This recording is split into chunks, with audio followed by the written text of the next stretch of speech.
I actually don't need this today because I'm Sam and I'm doing this review, and this is my spoon. This is my spoon because we're talking about Robot of Sherwood today, which was an episode that I really disliked. I remember a big memory of this was my birthday last year. Me and my mum were like, let's watch Doctor Who. Like, she hasn't watched Doctor Who in ages, like old Doctor Who. So I was like, let's put on some Doctor Who. And she saw Robot of Sherwood, and she was like, she's a big Robin Hood fan. And she was like, let's put this on. And I was like, bit of a crap episode, so let's not put it on. Boy, was I wrong. Was I wrong? I was wrong.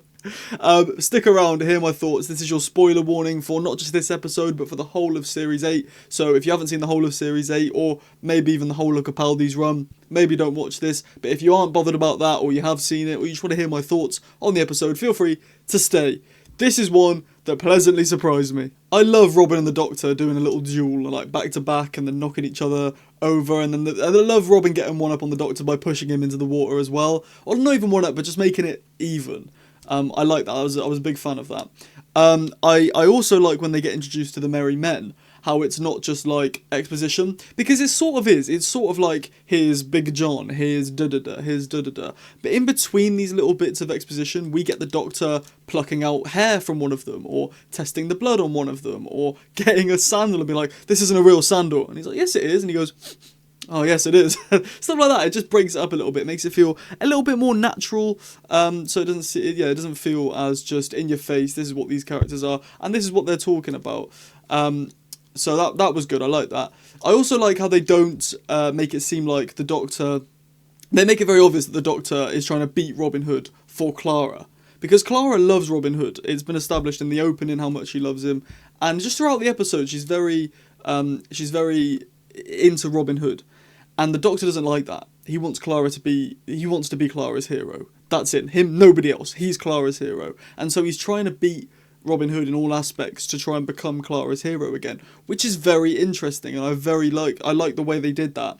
I do not understand how people can watch this and think that Clara and the Doctor are platonic. Yes, there's a bit of an age gap, but there's always been an age gap with the Doctor and the companions. I think it's because the actors have an age gap that people see more of a problem with it. I think Clara and the Doctor, especially the 12th Doctor, love each other a lot. And it's not just lust, it's love. The love they have for each other is so strong, and this is just the start. But is it just the start for the Doctor? Because he seems very overprotective this episode. A good twist was when, well, obviously the episode's called Robot of Sherwood, and when the Doctor's testing all the Merry Men and Robin Hood and being like, you know, are they real? We assume that Robin Hood and his Merry Men are going to be the robots of Sherwood. But then there's a twist at the archery contest where, actually, no, it's the sheriff and his men that are the robots. And that is a good twist because, even though it's sort of predictable, because in the first 5 minutes the Doctor's like, you're not real, so it obviously isn't, they're obviously not going to be, they're going to be the robots, but it was a clever twist, and me as a kid fell for it. I thought that Robin Hood was going to be a robot. I was like, well, Robin Hood's a robot, man, so, but no, he wasn't. He was actually, well, he was real. Robin Hood was real. Let's just say that. He was real in this. I like how in the bit where they're all in the cell, Clara, Robin and the Doctor, they're all in the cell, and Robin Hood and the Doctor are going back and forth with each other, being like, I'm better than you, I'm blah, blah, blah, and they do little things, and Clara's just the boss. She's the one who's sort of like, shut up you two, stop moaning, let's, you know, hear your plan. And I love the bit when the guard comes in and is like, I'm taking the alpha, the leader. I'm taking the leader. And Robin Hood's like, oh, take me now. And the Doctor's like, no, he obviously means me. And he actually takes Clara. I love that.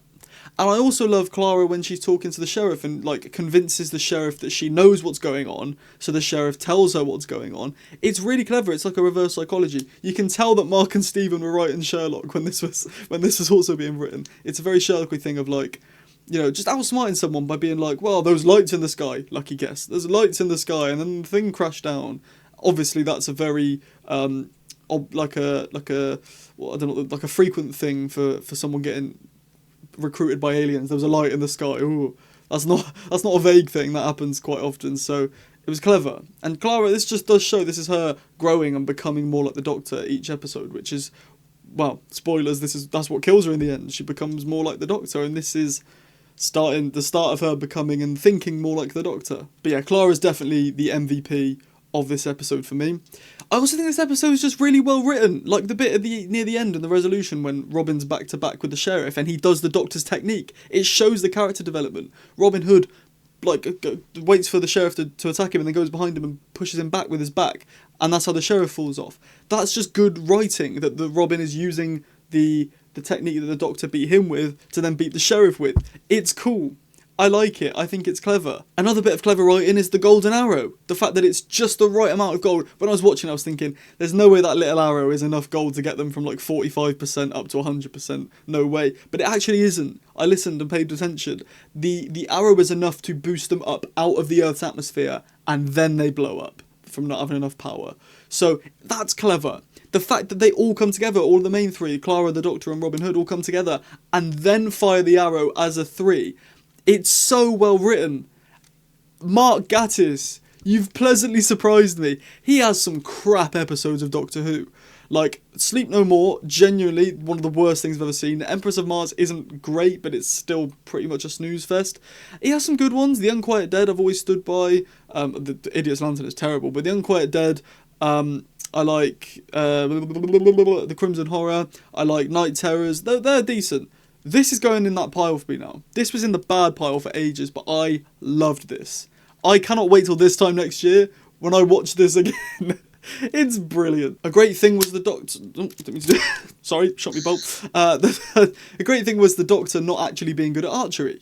We need to stop having the Doctor be amazing at everything, because he's not. He's just a bloke. He travels in a box. He's not some god like he is nowadays. He's just a guy. And to have him be insane at archery was a bit of a cheat, but he crafted the arrow with a thing on it, a sensor. So that was cool, that was clever, and I liked it. I thought that was really, really good. He needs to stop being great at everything. The line, I've got the line written down, we're not heroes, but if we both keep pretending to be, then maybe others will be heroes in our names. That's really good. That's really good, because the amount of people who've seen Doctor Who and have changed as people, I'm one of these people. I watched Doctor Who as a kid, great kid, had a rocky teenage years where I didn't watch Doctor Who, came back to it, and it changed me for the better. So even though obviously I've not done anything historical, I've not cured cancer or anything, but I'm a better person because of this show. And the Doctor's a legend as much as Robin Hood's a legend. You know what I mean? In real life, not in canon, but in real life, the Doctor doesn't really exist. Neither does Robin Hood. But seeing this, Robin Hood does exist. Maybe the Doctor does exist out there somewhere. Where are you, old man? Don't come and get me, because I don't really fancy travelling around getting shot and having I'm dying at the end of a series. So stay away from me. I was super confused why the Doctor paused after getting kissed by that woman. Like, she kisses him on the cheek and he sort of stands there and he's like... I was like, what you doing, man? what you doing? But it makes sense. That's Marion.